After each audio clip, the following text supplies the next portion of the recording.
네, 자리에 착석을 부탁드리겠습니다.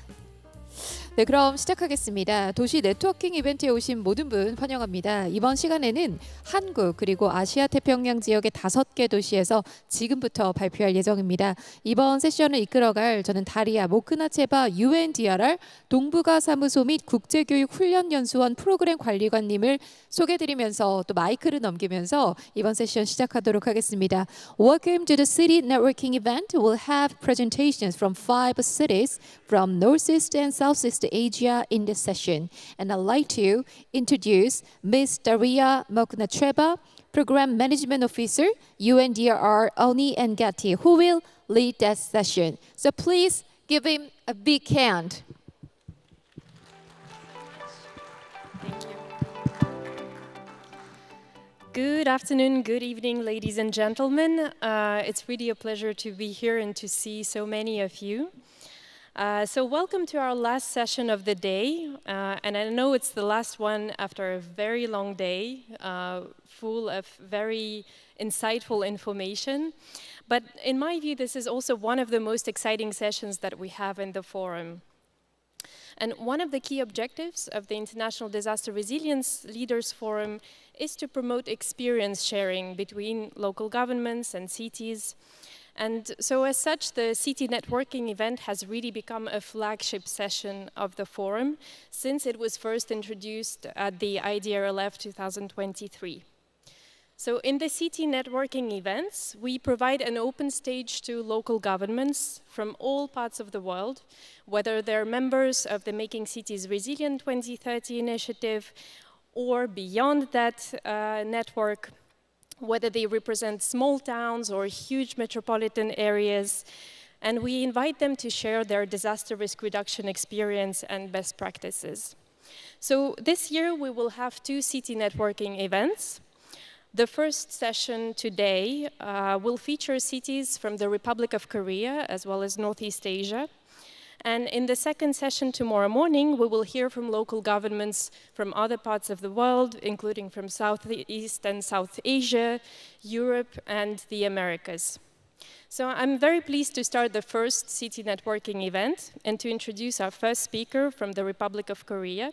So first we will hear from Boryeong City, who will be represented by Mr. Hee-cheon, the head of the safety policy team of Boryeong City. So Mr. Lee, please come on stage. Colleagues, please welcome Mr. Lee.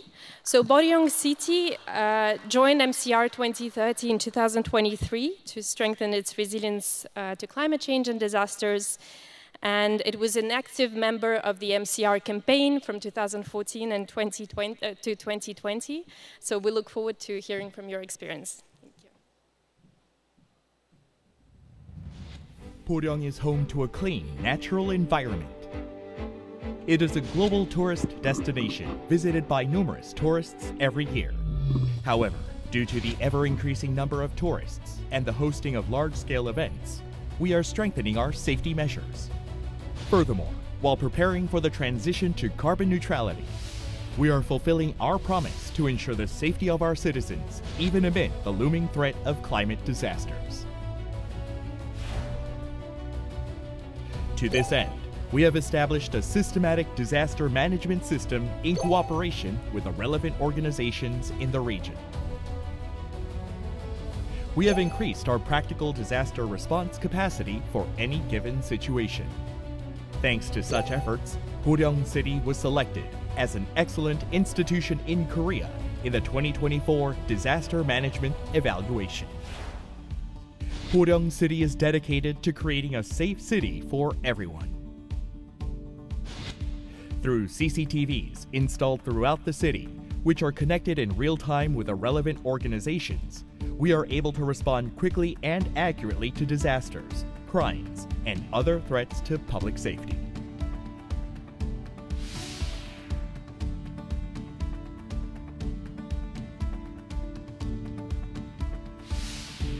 This represents a great leap forward to becoming a safe city and the first step towards a safer future.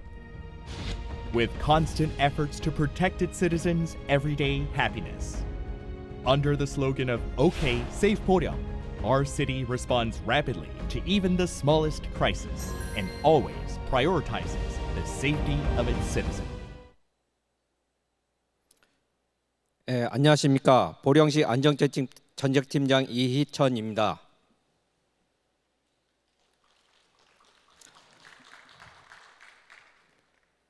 바쁘신 가운데 국제 행사인 인천 국제 재난보건력 지도자 포럼에 보령시를 초대해 주신 인천광역시 행정안전부 UN 재난위험 경감사무국 관계자분들께 감사의 말씀을 드립니다. 오늘 이 자리가 보건력 허브 도시로 더 안전한 보령시를 만드는 밑거름이 되길 바랍니다. UN 재난위험 경감사무국 행정안전부와 다른 여러 나라들과의 협력을 통해 온 시민이 체감할 수 있는 변화를 만들어 나가는데 적극적인 지원을 아끼지 않겠다는 말씀을 드리며 발표를 시작하겠습니다. 보령시는 수도권과 가까운 관광도시로서 대한민국의 3대 해수욕장인 대천해수욕장을 보유하고 연간 2,446만 명의 관광객이 찾는 도시입니다. 보령시는 다양한 지형이 혼합되어 있는 환경적인 특성으로 침수, 도시 배수, 집중호우 시 붕괴, 범람 위험이 있으며 지속적인 관리가 필요한 지역입니다. 주요 재난 위험 요소로서는 여름철 물놀이 안전사고, 매년 증가하고 있는 폭염과 폭우, 마지막으로 침수, 해수 범람이 있겠습니다. 여름철 물놀이 안전사고를 경감하기 위해 수상 오토바이, 다목적 운반차, 구조선, 열화산 순찰 드론 등 해수욕장 구조 장비를 운영하고 있으며 특히 올해 자격 수당을 전년 대비 2배 이상 상승시켜 자격 있는 안전요원 80명을 채용하고 24시간 상교대 안전관리를 실시하였습니다. 안전요원 인명구조훈련, 보건진료소 운영, 다국적 물놀이 해병 방송 등 촘촘한 안전관리로 올해 또한 3년 연속 무사고로 마무리할 수 있었습니다. 다음은 폭염 재난 예방입니다. 올해는 특히 예년과 다르게 폭염주의보 기간이 자주 있었습니다. 전 세계적으로 이상 기후로 인한 영향을 보령도 받고 있습니다. 이런 상황이었지만 상황관리 총괄 5개반 8명, 각 읍면동 1명, 재난상황실 1명, 24시간 비상 대응 체계로 대비하였습니다. 그늘막, 무더위 쉼터를 운영하며 폭염 대비 홍보 활동을 적극 추진하였습니다. 취약계층 대상으로 7,965회 방문하며 식염포도당, 쿨링팩 등 폭염 대비 물품을 지원하였으며 건설 현장, 축사, 양식장, 근로자들이 폭염 대비 재난 발생 예방 활동을 실시하였습니다. 다음으로는 호우 대비입니다. 올해 보령시는 7월 16일부터 19일까지 평균 강수량 330mm, 웅천 지역 최대 418mm 비가 내렸으며 호우주의보의 경보까지 이르는 상황이었습니다. 비상 1단계에서 2단계로 격상하여 상황관리 총괄 12개반 34명, 읍면동 각 18명, 24시간 비상근무 체계를 유지하였습니다. 사전 조치로서 어항시설, 양식장 11개소 점검, 산사태 취약지역 123개소 통제, 배수 펌프장 3개소 가동, 재난분자 사회에 송출하였습니다. 도로 19개소 토사 유실, 침수 등 피해가 있었지만 응급복구 완료하였고 산사태 위험지역과 침수 위험지역 총 9세대 15명을 대피시켰습니다. 다음으로는 침수, 해수 범람에 따른 자연재해 사업에 대하여 말씀드리겠습니다. 보령시에 총 5개소가 침수 위험 나 등급에 선정되어 총 220억 원을 투자하여 배수 펌프 시설, 방호벽 설치, 정비 공사를 실시하고 있으며 준공은 26년 4월 예정입니다. 보령시 5천면 소송리는 반복적인 해수 범람 피해로 해일 방호벽 설치, 방조제 중고, 도로 정비 공사를 실시하고 있습니다. 보령시 내항동은 집중호우 시 차량 주택 피해를 예방하기 위하여 교량 250m, 연결도로 6km, 제방 배수시설 공사를 실시하고 있으며 나머지 3개소는 농경기 침수 및 하천 범람 예방 사업으로 스마트 경보시설, 하천 정비 5.75km, 교량 5개소를 설치하고 있습니다. 마지막으로 보령시는 제남보건역 스코어카드를 8월 28일, 29일 양일간 실시하였습니다. 처음 실시했던 스코어카드 평가였지만 보령시의 강점을 알고 향후 보완할 수 있는 부분들을 도출할 수 있어서 이후 사업 추진에 큰 도움이 되었습니다. 시작이 반이라는 한국 속담처럼 보령시는 올해부터 제남보건역 허브 중심 도시로 나아가는 만큼 최선의 노력을 다하여 다른 나라들과 협력적인 관계를 이끌어 나갈 것을 약속드리며 이상 발표를 마치겠습니다. 감사합니다.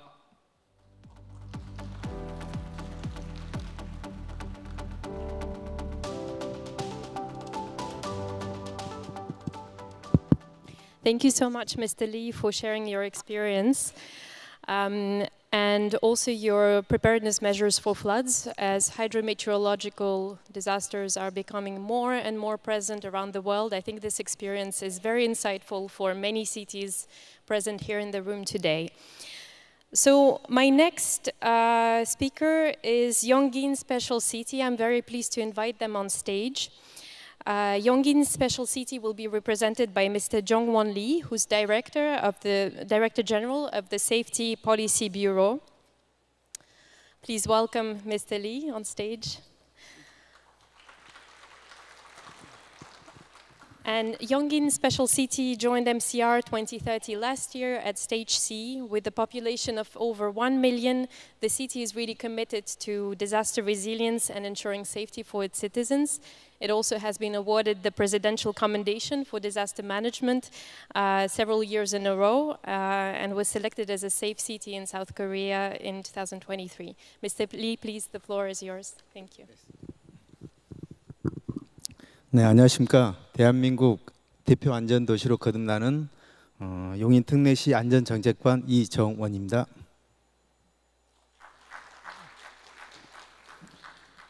먼저 이 자리를 마련해 주신 IDRL 그리고 인천광역시 관계자 여러분들께 깊은 감사를 드리며 뜻깊은 자리에서 발표를 할 수 있게 되어 매우 기쁘게 생각합니다. 최근 기후변화로 인하여 집중호우와 폭염 등의 직접적인 재난을 경험하고 있으며 그 규모가 점점 강해지고 있습니다. 재난으로부터 빠르게 회복하는 도시 복원력은 그 어느 때보다 중요합니다. 이에 우리 시의 재난 위험 경감 노력과 그리고 협력 강화 방안을 여러분과 공유하고자 합니다. 지금부터 발표를 시작하겠습니다. 발표 순서는 다음 화면과 같습니다. 첫 번째 장으로 용인시 현황입니다. 용인 특례시는 어느 도시보다 빠르게 성장하는 역동적 광역 도시로서 최근 세계 최대 규모의 반도체 도시 성장을 위해 2042년까지 삼성전자, SK하이닉스 등 투자한 총 502조 원의 프로젝트가 진행 중에 있습니다. 2025년 8월 기준 인구는 약 111만 명으로 지난 10년간 11% 이상의 꾸준한 인구 증가율을 보이며 지역 내 총 생산량도 27.6% 성장을 하고 있습니다. 2025년 총 예산 3조 500원 중 약 6%에 해당하는 1,874억 원을 재난안전 분야 예산으로 편성 운영하고 있으며 해년마다 지속적으로 확대하고 있습니다. 기후 현황입니다. 최근 10년 동안 평균 기온이 약 2도씩 상승하며 폭염 일수와 열대야 일수도 크게 늘어나는 추세입니다. 올해는 총 47일간 최장 폭염 일수를 기록하였으며 이러한 기온 상승은 이상 기후로 이어져 결국 재난 발생 빈도가 증가할 것으로 시사합니다. 네, 두 번째 장으로 기후 특성에 따른 자연 재난 발생 현황과 대응입니다. 먼저 폭설 관련 실제 사례입니다. 지난해 11월 1최대 적설량 47.5cm를 보이며 역대 가장 큰 규모의 폭설을 경험하였습니다. 폭설로 발생한 피해 건수와 피해 금액은 총 1,705 건에 약 574억 원으로 용인 특례시 전역이 특별 재난 지역으로 지정되어 있습니다. 관련 영상을 시청하시겠습니다. On November 27th and 28th, Yongin Special City, Mayor Sang-il Lee inspected snow clearing operations at Jeong-il Elementary School, Yongin University, and around Dongbak Station while encouraging workers on site. At Jeong-il Elementary School in Gihung-gu, he checked the automatic brine spraying system and reviewed road conditions before moving on to Provincial Road near Yongin University. On the morning of the 28th, he presided over an emergency countermeasure meeting in response to heavy snowfall, urging that every effort be made for snow removal. After the meeting, he inspected snow removal and traffic conditions near Dongbak Station and participated in sidewalk snow clearing with 80 city officials. At the countermeasure meeting, Mayor Lee encouraged the staff by saying, "Let us devote our everything throughout the day so that citizens can feel the improvement in road and traffic conditions during the commuting hours." On February 1st, in the afternoon, Mayor Lee, together with Vice Minister Hee-cheon Lee of the Ministry of the Interior and Safety, visited Jinmak-lee, Namsa-ep, Chuan-gu, an area that suffered damage from heavy snowfall, to inspect the site and discuss support measures for affected farmers. 정말 많은 화훼 농가가 이번 폭설로 큰 피해를 입었습니다. 굉장히 피해가 크기 때문에 중앙정부에 피해 규모를 확인을 해서 특별 재난구역 선포를 해달라고 요청할 계획입니다. Vice Minister Lee responded that the government recognizes the seriousness of the damage in Yongin, is considering various measures for emergency recovery, and will also proceed promptly with the necessary procedures for declaring a special disaster zone.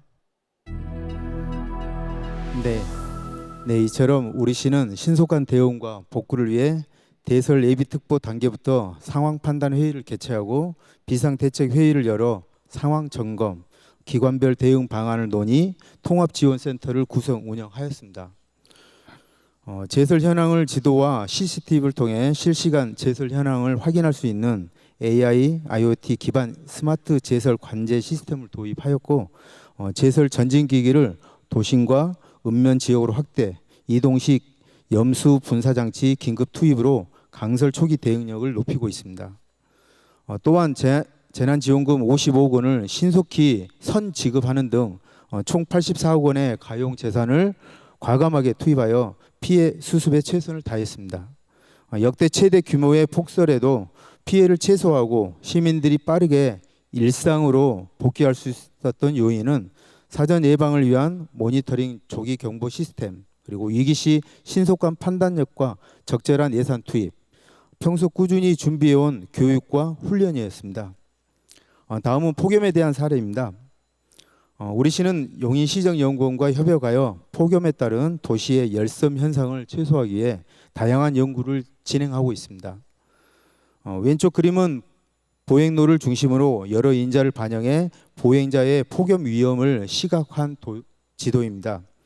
우측 그림은 관내 공원들을 대상으로 폭염 노출도, 민감도, 적응 능력을 분석해서 열섬 완화 시설이 필요한 공원을 선정한 연구 결과입니다. 이처럼 용인시는 폭염에 관련된 다양한 데이터를 체계적으로 DB화하여 구축하고 분석하여 정책 수립 근거 자료로 적극 활용하고 있습니다. 왼쪽 사진은 열섬 완화 시설인 쿨링포구를 설치한 실제 모습입니다. 정수된 수돗물을 초미세 안개 형태로 분사해 주변 열 환경을 개선하는 장치로 여름철 도심 속 오아시스라 불릴 만큼 효과가 뛰어납니다. 가운데 사진은 스마트 그늘막 설치 사진입니다. 그늘막은 현재 1319개가 도심 속에 설치되어 있으며 이 중에 스마트 그늘막은 온도, 일조량, 풍량에 따라 자동으로 작동하고 있습니다. 야간 조명 기능을 탑재하여서 보행자 안전을 강화하는 등 시민들의 일상 속 안전을 위해서도 노력하고 있습니다. 마지막 우측 사진은 하수 처리장 재이용 시설을 활용한 스마트 물순환 체계 구축 사례입니다. 살수차에 용수를 보급하고 도로 자동 세척 장치를 설치해 여름철 열섬 현상 완화 효과를 거두고 있으며 기후 적응 우수 사례로 선정되어 환경부 장관 표창을 수상하는 성과를 거두었습니다. 이외에도 재난 경감을 위해서 우리 시는 다양한 활동을 추진하고 있습니다. 첫째, 스마트 통합 재난 관리 시스템 구축으로 재난 분야를 상시 모니터하고 점검하며 자연 재난 종합 대책을 수립 시행하고 있습니다. 둘째, 국내에서 유일하게 지역 내 안전 관련 유관 기관인 시청, 교육청, 경찰서, 소방서 등의 기관장들이 매월 만나서 시의 안전한 현안을 해결하기 위해 아이디어를 공유하고 실효성 있는 사업으로 발전시켜 나가는 안전문화살롱을 운영하고 있습니다. 셋째, MCR 2030 활동을 위해 국제 협력에도 지속적으로 참여하고 있습니다. 세계 주요 도시의 우리 시의 안전 정책과 활동을 널리 공유하고 서로의 경험과 지식을 나누며 함께 발전할 수 있는 국제적 안전 도시로의 위상을 높이고 있습니다. 이러한 노력으로 전국 최초 재난 관리 평가에서 2021년부터 3년 연속 대통령 표창을 수상하였고 현재까지 10년 연속 우수 기관으로 선정되는 성과를 이루었습니다. 세 번째 장으로 용인 특례시의 미래 방향입니다. 우리 시는 국가 최상위 계획과의 정합성을 고려해 지역적 특성을 반영한 재난 위험 경감을 위해 센다이 강령에 따른 스코어 카드를 적극 활용하고 있습니다. 앞으로 지방 정부들은 지역적 특성을 반영한 다양한 대책 경험과 노하우를 공유하고 협력하여 재난 대비와 대응 능력을 강화해야 할 것입니다. 이에 우리 시는 국제적인 재난 보건력 허브 도시가 되기를 희망하며 함께 노력하는 계기가 되기를 기대합니다. 대한민국 대표 안전도시 용인 특례시에 대한 여러분들의 많은 관심을 부탁드리겠습니다. 경청해 주셔서 감사합니다.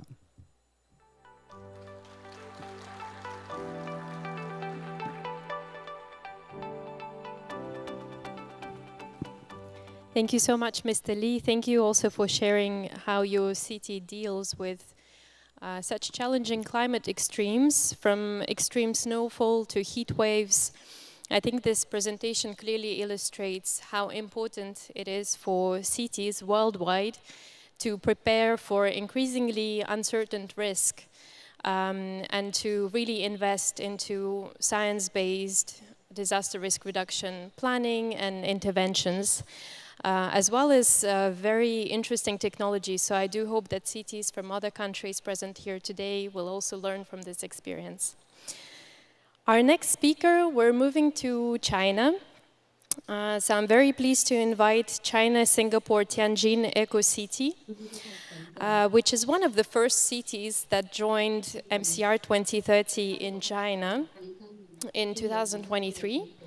It is currently at stage B of the resilience pathway of MCR 2030, and it focuses on disaster risk planning, and it is also very committed to sustainability. So we will hear a presentation online from Mr. Xiaofeng soon, who's the Deputy Director of the China-Singapore Tianjin Eco City Administrative Committee. Mr. Sun, I hope you're connected.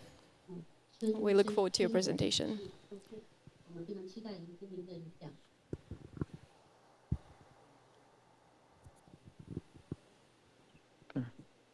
Dear guests and friends, ladies and gentlemen, it is my great pleasure to meet you at the International Disaster Resilience Leader Forum.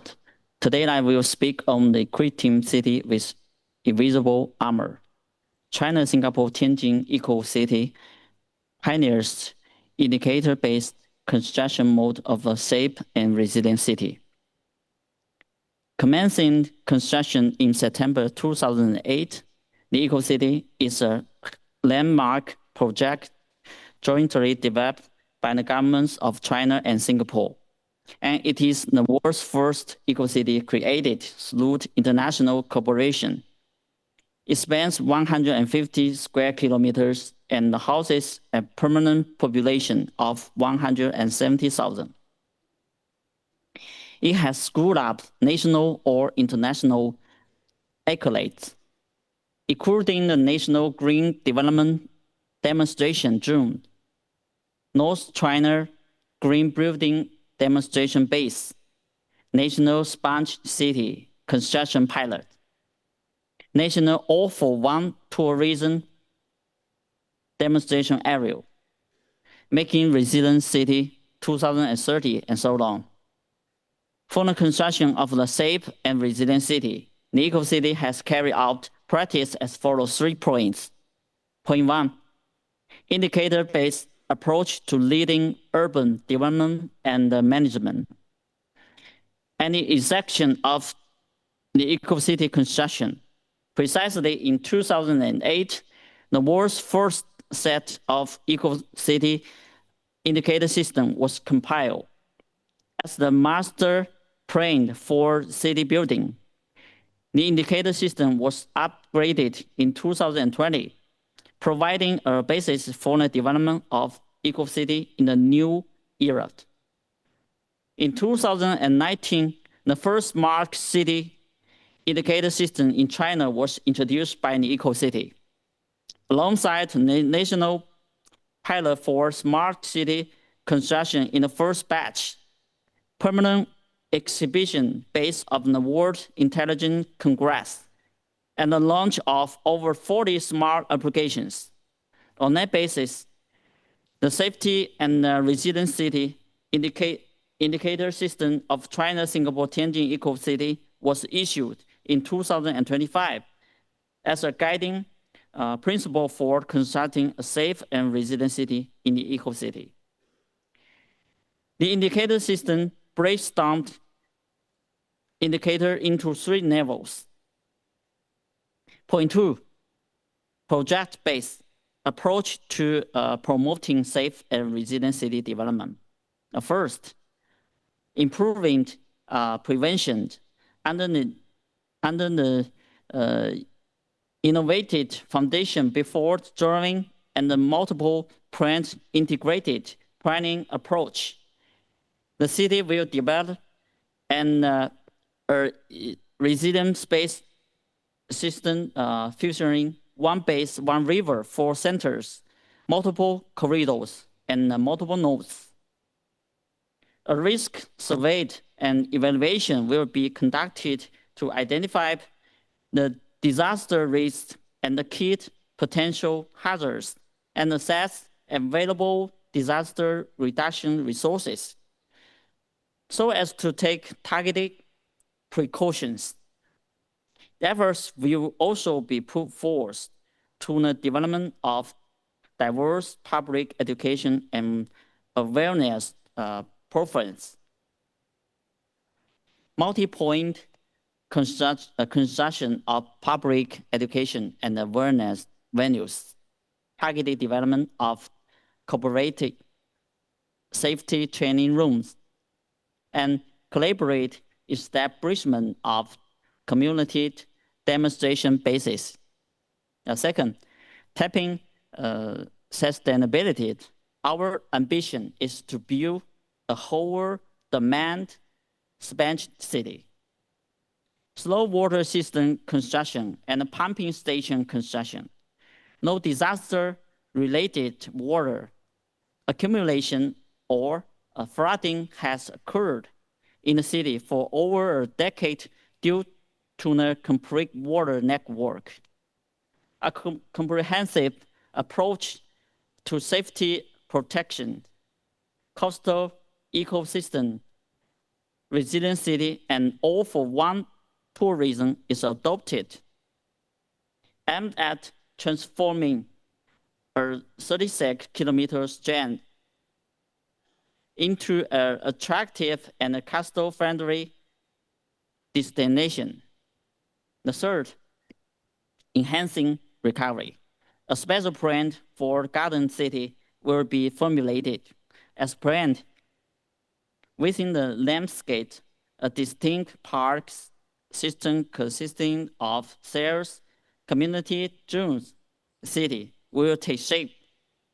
Emergency shelters will be located based on the park distributions, optimizing the resilience of the city's disaster response and evacuation spaces.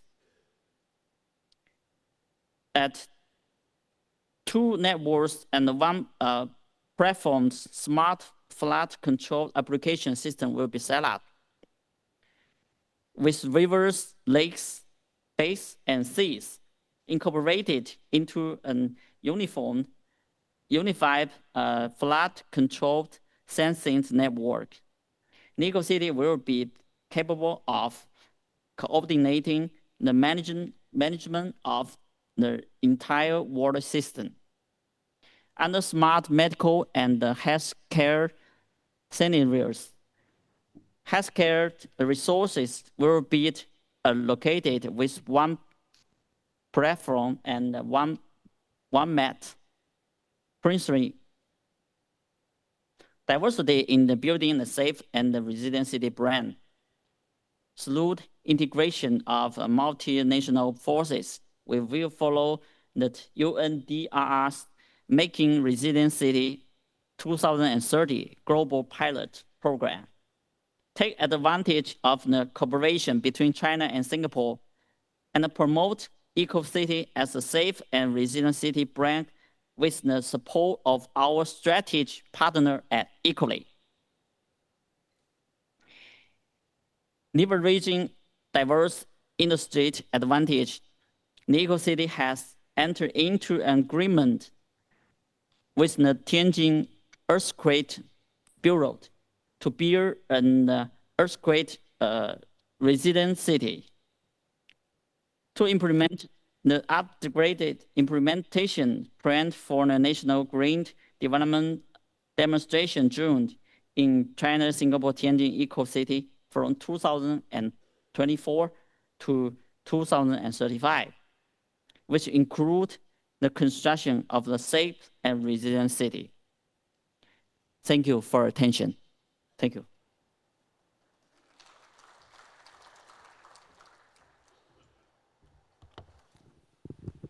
Thank you so much, Mr. Sun, for sharing Tianjin's experience. It's a great example of how nature-based solutions can be applied to support local level resilience and disaster risk reduction. Also, thank you for sharing your smart city technologies and practices for disaster risk management. They're very inspiring. And we have a second speaker from China, from Changning district of Shanghai. So we will hear a video recording recorded by Mr. Qin Mao, who's the director of the Urban Renewal and Low Carbon Project Management Center. Please, the floor is yours. Good afternoon, everyone. Nice to meet you all. I'm Mao Qin, Director of the Urban Renewal and Low Carbon Project Management Center of Changning District, Shanghai. My presentation is titled Green, Low Carbon and Resilient Community in Beijing, Changning District, Shanghai. We selected Beijing Fifth Village as our pilot community. It is located in Beijing Subdistrict, near Hongqiao Airport, and was built in 1994. By 2024, the community had about 3,800 residents, with an aging rate of 40%. Recent infrastructure investment has improved drainage capacity of this area. However, aging and extreme weather bring challenges, higher cooling and costs, and difficulties in accessing food after heavy rains.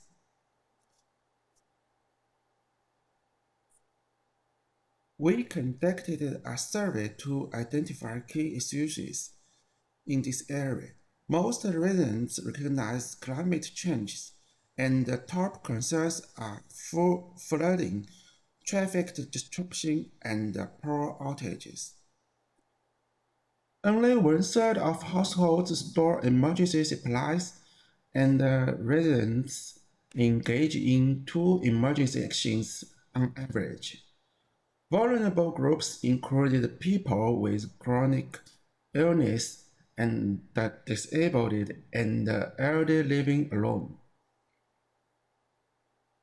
All resilience indicators align with UN SDGs, mainly Goals 11 and 13.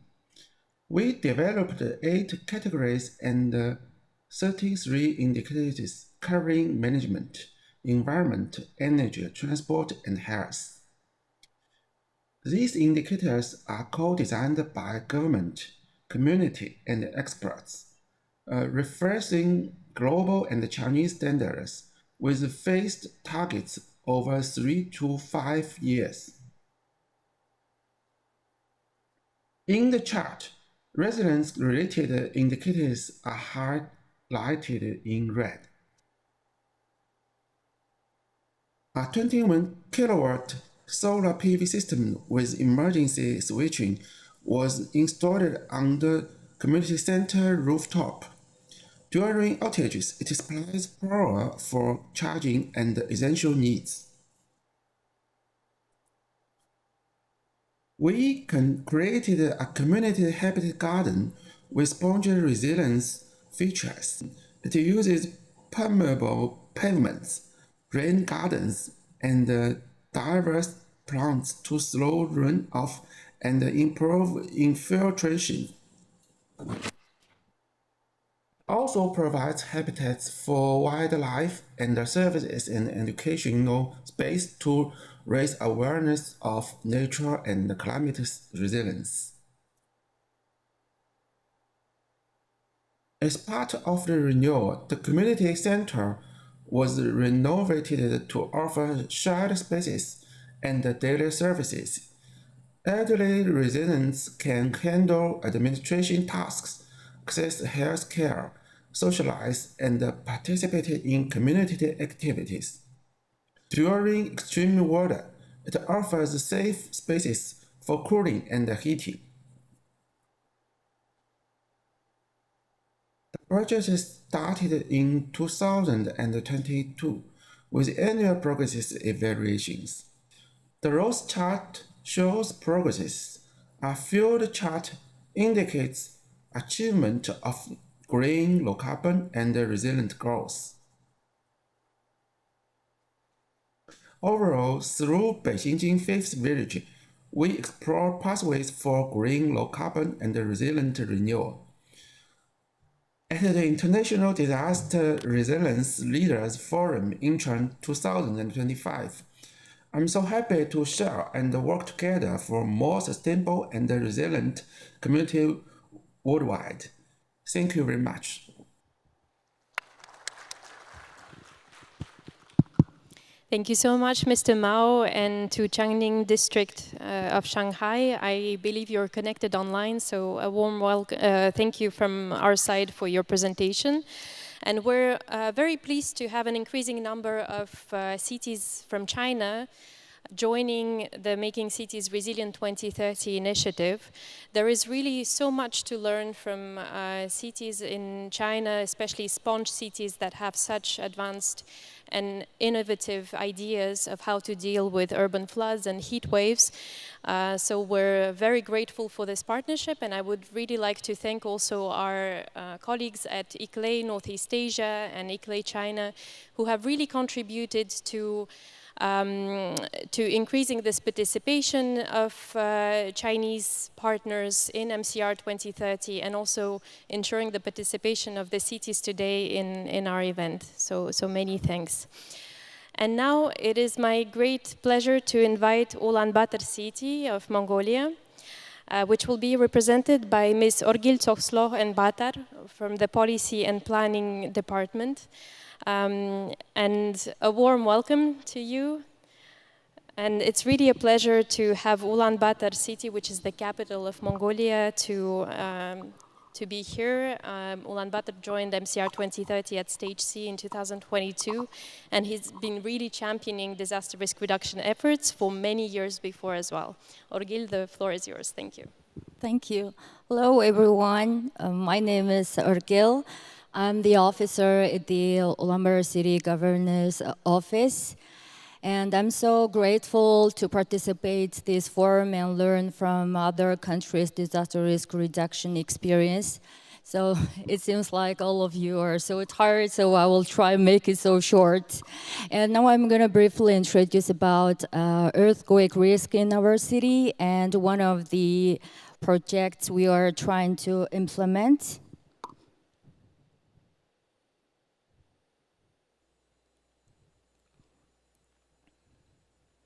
Our population is 3.5 million, and capital city is Ulaanbaatar, and around half of the population lives in a capital city. And in winter, the temperature reaches -40. It might be sound odd to some of you. And even though we haven't experienced any massive or severe earthquake in last 100 years, but the number and the frequency of the earthquake has been increasing dramatically. And around 2 or 3 minor earthquakes, which is under 3.5, 2 or 3 have been registering in stations. And according to Ulaanbaatar seismic microzonation map, 58% of our territory is located in intensity 7 zone, and another 41% is located in intensity 8, and around 1.6% is in intensity 9. So it means that we have a high risk of earthquake, and also there are several earthquake faults around the cities. And we have around 1,900 buildings, like apartments and public buildings built between 1960s and 1990s, built before building codes and norms were ratified. And according to the JICA earthquake risk assessment, it says that 48% of the buildings might collapse in terms of the earthquake intensity of 8.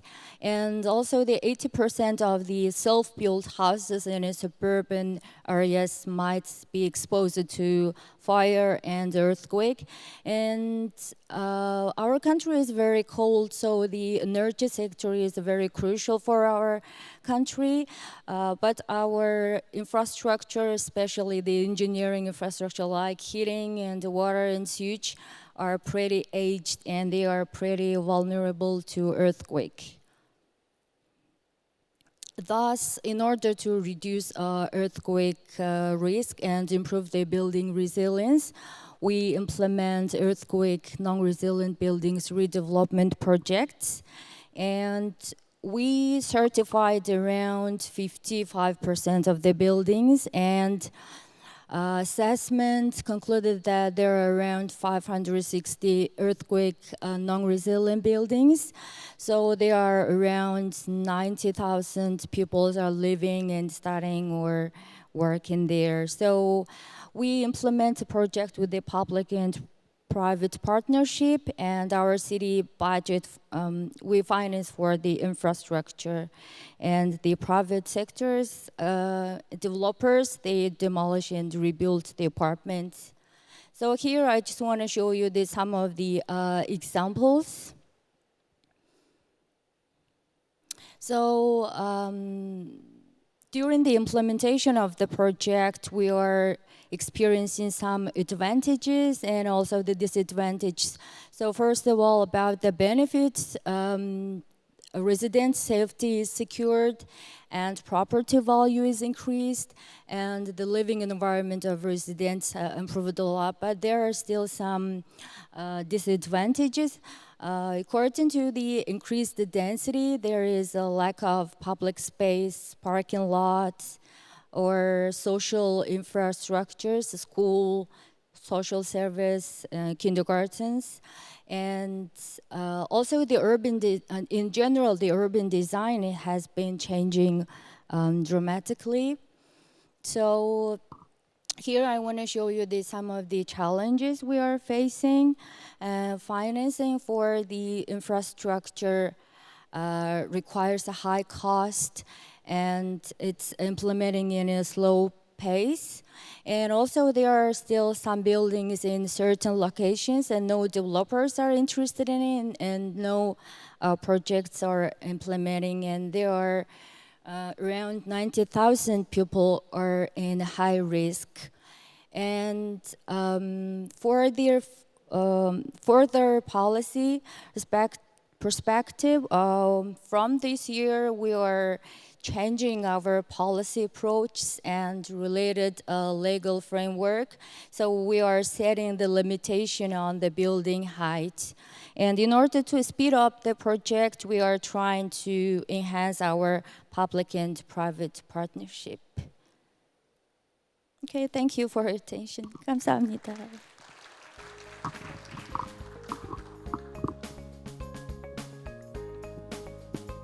Thank you so much, Orgil, for sharing Ulaanbaatar's approach to earthquake risk management. I would like to add also that Ulaanbaatar, as I mentioned, has really been a champion both at the domestic level in Mongolia, also internationally, by hosting one of the regional platforms on disaster risk reduction. But also the city also played a very important role in driving urban resilience across the country and making sure that all the local governments in Mongolia follow the lead of Ulaanbaatar and become members of MCR 2030, but also very importantly achieve Target E of the Sendai framework, which was to have local DR strategies by 2020. So really thank you for leading by your example.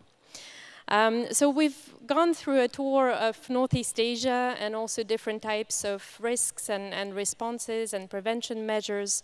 I hope this really inspired all of you. And before we close this session, I'm very pleased to invite on stage the Asian Development Bank, which is one of the core partners of MCR 2030. And we have the pleasure of having Mr. Satoshi Ishii, who's the Director of Strategy and Partnerships team, who will introduce today ADB's city-to-city partnership. Thank you. Thank you very much. So I'm standing in between you and the last, the end of the day one. So I hope I will be getting your attention, and I also like to finish with a high energy because this event is really great. And then first I'd like to thank the host of this event, the Incheon, the Metropolitan City, UNDRR, the Incheon Institute. We, ADB, the Asian Development Bank, I just maybe would like to start a little bit about the ADB. Maybe some of you may know, may not know. So we are the regional development bank that we have a 69-member country. 50 of them are actually borrowing from us. And then basically our coverage is the Asian Pacific region. For us, Asia Pacific region actually extends from the Niue and Cook Island to the east and Turkey on the west. So actually our definition of Asia Pacific is quite wide. But sadly, we are still not covering, for example, the African, country or the, the South American, the region as well, where we are kind of working with our brothers and sister institute, African Development Bank, Inter-American Development Bank. Of course, World Bank is covering, globally, AIIB as well. So we MDBs are kind of covering those areas, supporting financial support as well as the technical assistance. And then why we are here, and then again, thank you very much for giving me a bit of airtime on the end of day one, because we became the MCR 2030 core member last year. And this is our strong interest to really work with you and collaborate with you and engage with you. Of course, as you know that every year, the ADB is basically having around commitment of the, let's say, $26 billion US. So we call ourselves $26 billion bank. Commitment meaning that we are actually signing the loan agreement and grant agreement on the 26 billion. End of last year, we increased our lending capacity by 40%. Now we are reaching to the 36 billion US bank. Just to let you know that I'm coming from water and urban sector office. We also have transport sector office, energy, education, health, and then other sector offices. We have 7 of them. I'm coming from one of them, which is the water and urban development sector. Every year, water and urban development sector are having commitment of around $3 billion US. let's say around 10% of the overall bank. So that's the size of our operation. We are actually now managing 17 billion US dollar portfolio, over 100 projects we are managing at the moment. So as you could imagine that our client, which is the, again, national government, as well as the city government, are really important. And we are also continuously engaging the new cities. And of course, if you imagine that the Asian Pacific region, Asia accounts 41% of the flood, globally. And of course, I don't have to mention that, right? So this is a very important issue for Asia Pacific region. We understand from all this session today, session 1, 2, 3, it was really, really great conversation, great knowledge, great experience shared. One of the things is very, very simple. The money is not enough, right? We have to have capacity, collaboration, knowledge sharing. This is very important. This is also our feeling as well. Although we have a capacity to provide finance as well as technical assistance and maybe sometimes a grant investment to blend. But of course, it's very important for us to continue fostering the partnership and then the knowledge sharing. And that's why today I just would like to share one specific program which is bread and butter for you. So I feel a little bit ashamed to even present this. But anyway, ADB has been having not a city-to-city level, but the water operator partnership facility, we call it WOPS program. We have been running over 17 years, and then we already fostered around 88 partnerships between water utility and utilities. So they are, water supply project, sanitation project. Recently, we are expanding our scope of this WOPS program, actually including the River Basin Organization. River Basin Organization twinning program, which is also very instrumental for flood management, large-scale integrated water resource management. Another spinning off that we are trying to do is this one, the city-to-city partnership. So starting from this water operators, river basin, we are now bringing to the city-to-city level. Of course, then disaster risk management really falls under this. And we are a little bit late in this game, but we launched this city-to-city partnership program this year in annual meeting in Milan. And we are now start working on the first and second city-to-city partnership program under ADB.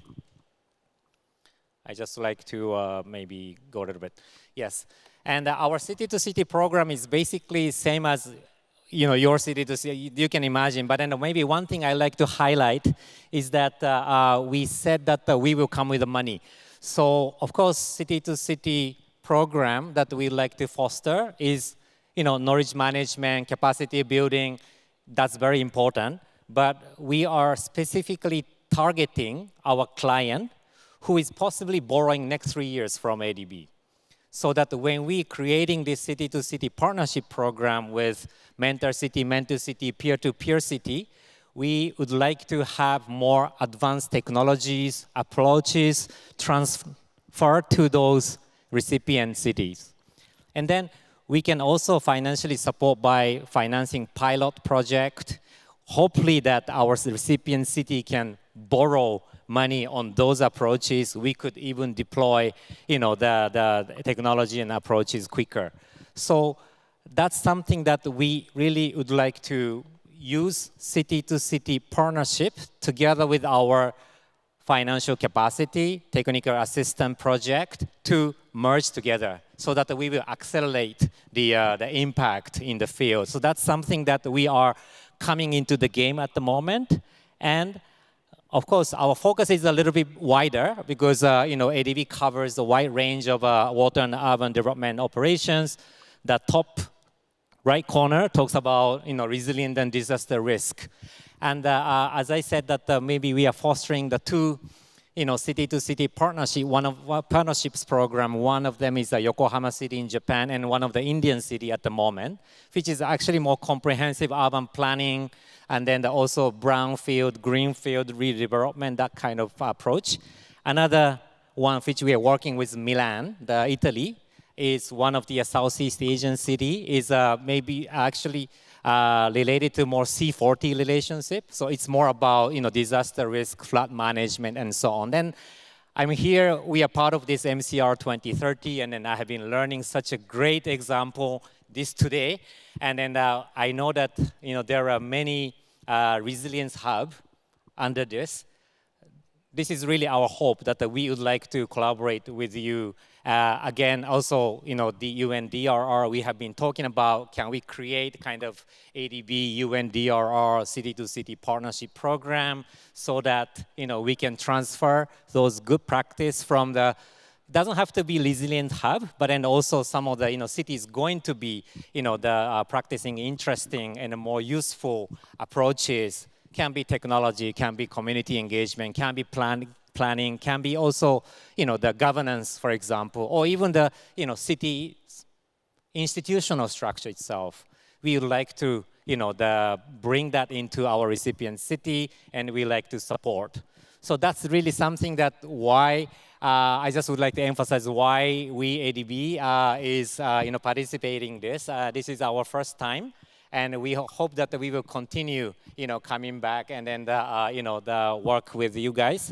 And again, our hope is really that we have a network of cities, basically our clients of ADB, right? So we would like to bring them into, these partnerships as well. I mean, during the lunchtime, I was talking with Sanjaya that, at the moment, MCR 2030 has 1,860 or 1,900 cities.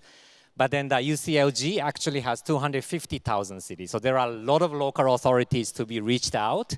And we really hope that, this is really bringing more and more collaboration, knowledge sharing. And then we, ADB, would like to be part of this journey so that we hope that, we can further accelerate the good practice in Asian Pacific region, but even beyond that we can, of course, share with, again, as I said, brother and sister, the multilateral regional development bank we have been working together. So I will maybe stop here. And then again, thank you very much for the organizer to giving me the airtime. And I'm also looking forward for the discussion and the information, and then also the session tomorrow. Thank you very much.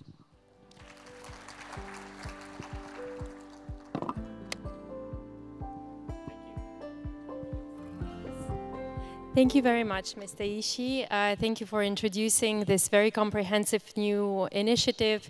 And we also are very happy to see the Asian Development Bank as part of the core partners of MCR 2030, of course, along with many other partners such as ICLE, UCLG. So thank you for this presentation, and also for reminding us of some of the key messages that came out from the discussions today, the challenges around mobilizing finance, political will, so many issues that you brought up that indeed still require a lot of work, and we hope that this kind of initiatives and peer-to-peer learning can really support advancing further towards local level resilience. So we do encourage you all to reach out to ADB to find out more about this city-to-city partnership initiative. Perhaps you can also grab lunch tomorrow with Mr. Ishii. Please do continue to engage with each other and exchange, because as I hope you got from today, there's so much to learn from each other during these very precious few days. So please do continue to exchange even beyond the forum. And I would really also like to thank you all for staying through the day. I know it's been a long one. I know it's been quite challenging for many of you who have traveled so far. So we're ever so grateful for you to be here still in the room, and we very much look forward to seeing you tomorrow as well. I'll pass on the microphone back to the MC. Thank you. Thank you very much. And thank you all the presenters and our moderators for this session. Thank you very much. And that brings us to the end of today's program. And thank you all the participants for staying with us until the end. And as one of our speakers said earlier, that this is an official forum, but at the same time, a very good opportunity for us to network each other. So I hope you make the most of it tomorrow as well, because we continue tomorrow. 네, 먼저 일단 도시 네트워킹 이벤트 모든 발표자분들과 또 훌륭하게 이끌어주신 우리 좌장님께 다시 한번 감사 말씀을 드리겠습니다. 이것으로 저희는 오늘 포럼의 마무리를 짓도록 할 텐데요. 끝까지 함께 계신 우리 모든 참석자분들께 진심으로 감사하다는 말씀을 드리겠습니다. 앞서 어떤 연사분께서 오늘 이게 공식적인 포럼이기는 하지만 네트워킹을 하는 기회로 사용했으면 좋겠다라고 말씀을 하셨는데 오늘뿐만 아니라 내일도 저희 프로그램 함께 할 거기 때문에 끝까지 함께 해주셔서 네트워킹 기회로 사용해 주셨으면 되겠습니다. 내일은 9시 30분부터 시작할 예정입니다. 세션 4로 시작을 해서 두 번째 도시 네트워킹 이벤트 그리고 미래 목소리 세션 그리고 또 한 번의 세션, 5번째 세션 그리고 마지막으로는 인천광역시에서 주최하는 현장 견학으로 마무리가 되겠습니다. Tomorrow is gonna be a very exciting event full of discussions and various programs starting at 9:30 with session 4 followed by the second city networking event and Voice of Future in session 5. And there will be a very exciting tour hosted by Incheon Metropolitan City. I look forward to seeing you everyone tomorrow as well. Thank you and goodbye. 네, 안녕히 들어가십시오. 내일 뵙겠습니다.